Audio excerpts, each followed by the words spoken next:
Here we are. We're going to change out this crystal to a Hamilton pocket watch. The crystal, it's been cracked, as you can see here.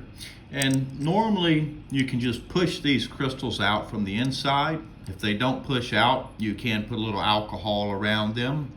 And worst case, you can put a rag in your hand, a thicker rag, and break the crystal out with something heavy or hard. In this case, we can just simply push it out. And we can see the old crystal, rather thin. Here's the case, and we'd like to put the new crystal in this slot. To prepare for this, one thing we'll need to do to make sure the crystal sticks, the glue sticks, is we'll use just a little bit of alcohol here. And with this alcohol, we're going to go ahead and clean this out. There could be some old glue left in there. Could be some oil in there, dried glue. Any kind of debris will cause it to not stick and will also cause the next crystal to not fit inside so smoothly. When we look at this, it's pretty clean. So what I suspect is this crystal, the broken crystal, was probably never glued but only pressed inside. And then I'll take the dry end of this Q-tip and I'll make extra sure that this is really clean all the way around. And it is. It's quite clean already. The next step we're going to do is going to take a look at the new replacement here. And we notice this replacement crystal is very tall. It's too tall. And when we put it side by side with the original, you can see very clearly the original is much shorter. So what we want to do is we'd like to get this down a little bit shorter. So what we're going to do is we're going to move our light and our glue and our crystal. And then we're going to take a piece of sandpaper. We're going to lay it down here, quite flat. And we're going to take the crystal and we're going to move it around in a circular motion and turn the crystal. Move it in a circular motion. Turn the crystal. And you really have to use a little bit more pressure here than you would think. It's not something that's very gentle and soft. And we keep turning the crystal so that it cuts level and even. And you notice I'm not touching the sandpaper because if we get that debris on top of the crystal, it can scratch it. So if you get any of that powder on your hands, you need to wipe your fingers off before touching the crystal any further. And all of that powder is the plastic that is wearing down, and it's wearing down quickly, very quickly. You can see it's already starting to get a little bit shorter. We're going to need to work on this just a bit more. Say probably another couple minutes, perhaps. This crystal, we'd like to get it down nice and short because it looks better. A crystal that stands up too tall is not very aesthetic.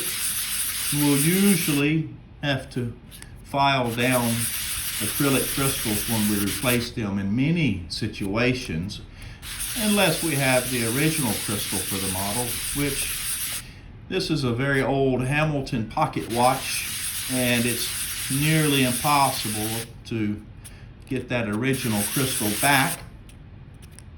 So we're going to use this replacement crystal here.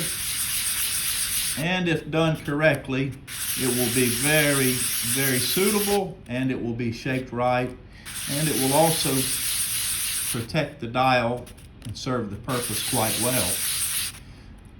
Another thing we consider when we're replacing these crystals on vintage watches, when we put that new bead of glue around, It's going to give it a water resistance that it may not have had, because these vintage watches, as they age, they do become less water resistant. That's just a natural part of the machine getting older. The case, the glue, things get dropped, things age, things get hot, get cold, sometimes get moisture in them. So they do lose their water resistance. I tell people all of the vintage pieces we should treat as no longer waterproof.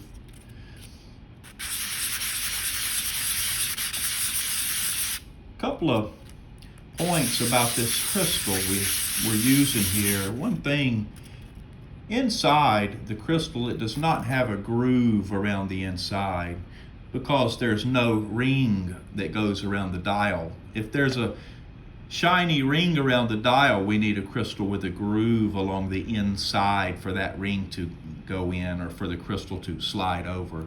But this watch does not have a dial ring around it. So we'll be able to use this standard crystal right here. You can see it does take a little time, so there's no need to be soft and gentle. You can be a little bit strong and just start getting the job done. No need to be shy about it. And while we're doing this, I'm going to tell you, I used to use a 2-part epoxy pretty much all the time, but I've started using the UV glue more and more. And the UV glue that we're going to use today, it's a lot cleaner. It's tidy, it's neat, it's not so sticky, easier to clean up, dries clear and it stays clear. I'm a big fan of the UV glue. It doesn't work for every job, depends on the type of crystal, depends on if the crystal can be exposed to light once we put the crystal inside. I can see this is starting to really lose its height. Starting to sit down now more and more. I'm going to move that dust away to avoid any abrasion to the inside of that. And I got a little bit of that dust on my fingers, so I'm going to wipe that away before continuing. Give that a little spin. And what happens if you make the crystal too low? The hands will touch the crystal and the watch will not run. So a little bit too tall is not so big of a problem as long as it's aesthetic, but too low, you have to buy a new crystal and start the process again.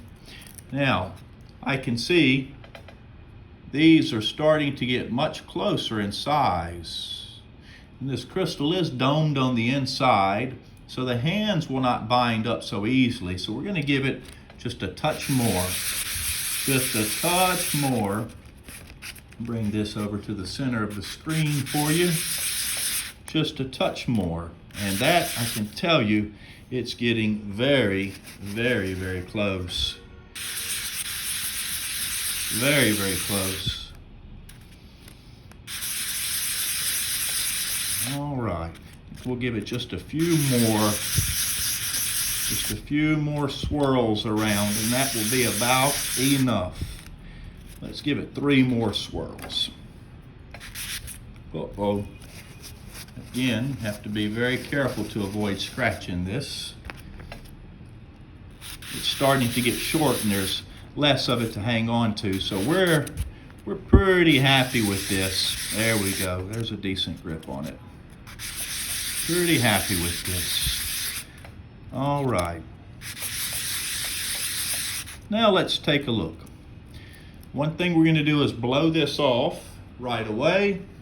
If you have a tool like this, that would be great. If you don't, you can just blow it off, getting some of that old debris out.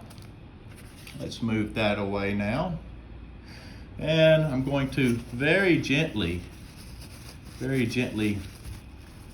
wipe any debris left that didn't blow away. You can use a very gentle piece of cloth, cotton cloth, microfiber. All right, next step, what we're going to do is we're going to see how this inserts and how this looks. All right, so that's about how it's going to look once it's glued in. You can see how high it stands up, and to be honest with you, I would like for that to sit down just a little bit more. The crystals tend to look better when you can get them low. A low profile is typically more sleek and more like the original as well.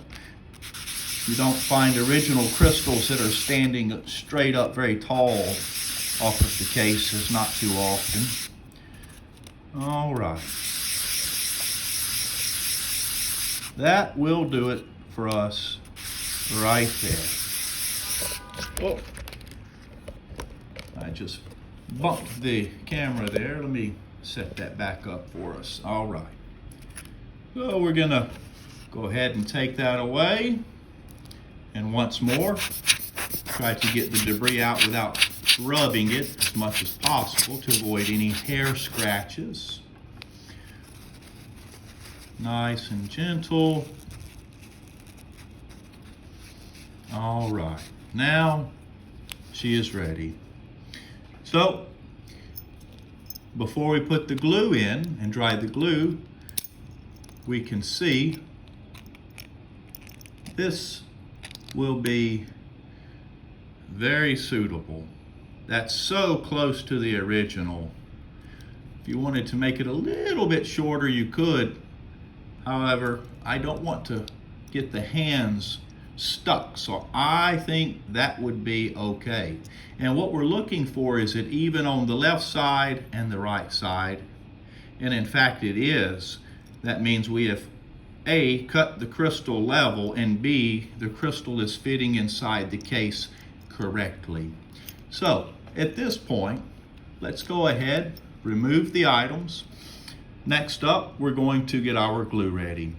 And you can put your glue on a piece of plastic or in the old crystal. It doesn't really matter, but it should be somewhere clean and not on something that dissolves like paper, because that will mix in with the glue and then you're going to have small paper fibers, so we don't want that. Now, we're going to take our glue,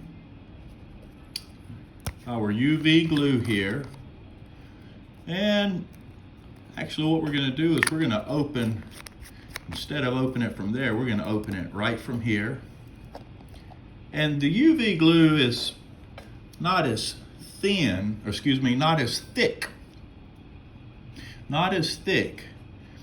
as epoxy, not as thick.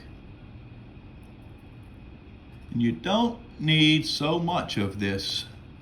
The UV glue is lovely stuff, really, really is.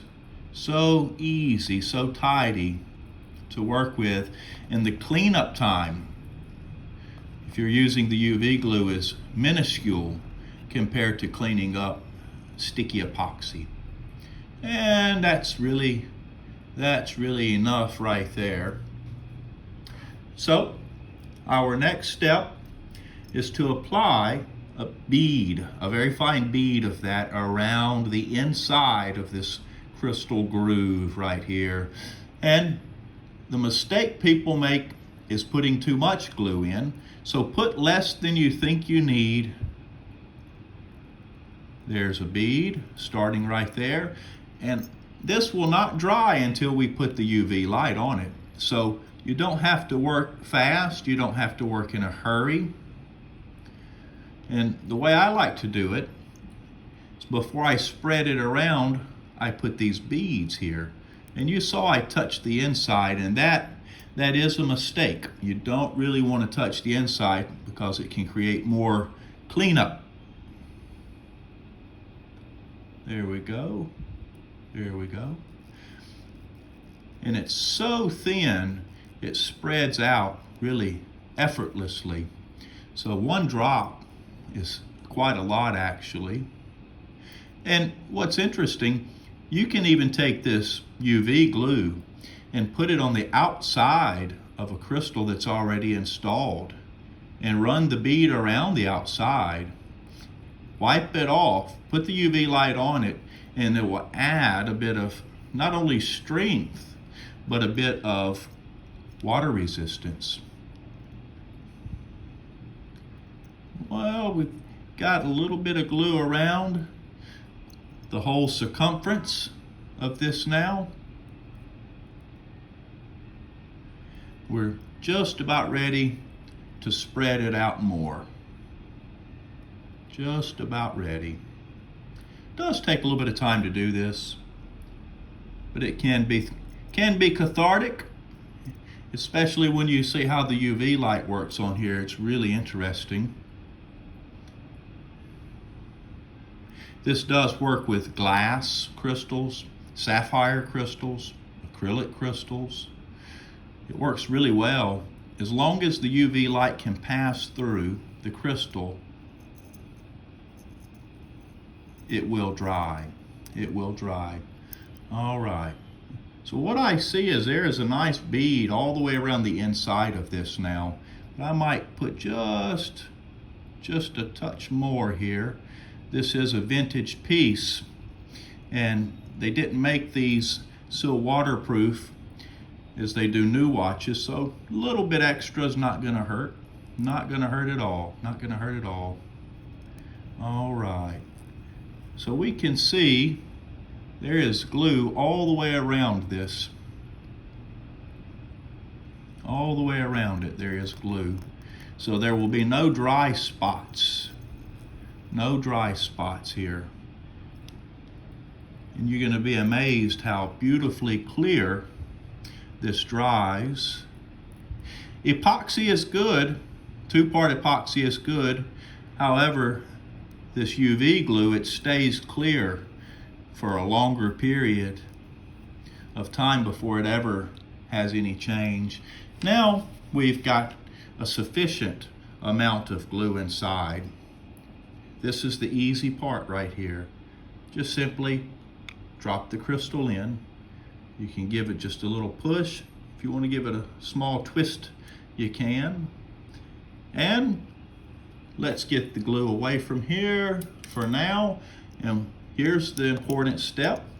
Before we apply the light, we're going to actually wipe away the excess glue. And because it's not sticky, it is absolutely user-friendly and so easy to remove this. So easy. This would take a lot of time. Could take even an hour or 2 hours sometimes when you're using epoxy, depending on how much glue you have to clean away. All right. Then I like to take this Q-tip here and go around the edge, getting out any excess glue. That way after it's dry, we don't really have to clean away dried glue with the tip of a toothpick, which is time consuming. Now, when we look here, we don't see any bubbles.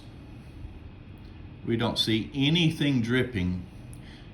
This is very tidy. And before we dry it, we're going to again have a look. Is it level? Left side, right side? Yes, it is. Turn it 90 degrees or so. Still level, left and right side. All right, we feel good about this. It's all the way seated, it's all the way level. Now the easy part, the fun part, the UV light here. And it's supposed to be very quick, this process. Some advertisements say 5 seconds or 10 seconds or whatever. But I can tell you the truth. I'm doing this for about 5 minutes a lot of times. And it depends on the strength of your UV light. If you've got a real strong one, it can dry it quickly. If you've got a cheaper one like the one I'm using today, a little extra exposure is a good idea. And you notice I'm rotating this around and getting the light on the inside, getting the light on the outside, and it's going to be already dry right now. It dries this fast, it really does. And if you're the type of person who likes to do 2 or 3 things at once, you can prop it up against something and just sit here and rotate it every now and then. You can do it that way. All right, so I might give it another shot of UV light a little bit later, but it is secured and it has been dried long enough. So what we can do is turn that off now, and then to clean away the tiny bit of extra glue, you can use a damp napkin or damp tissue. Very damp, I mean nearly dry, with the smallest amount of alcohol ever, and you can wipe around it. And for the inside, it shouldn't have anything really to clean inside if you make the bead nice and easy, but for the inside, Q-tips to go around it. And that is all there is to replacing your crystal, minus a little bit of cleanup work around it with your Q-tips, and if you see any extra glue, your toothpick. Any questions? Put them in the comment section. Thank you.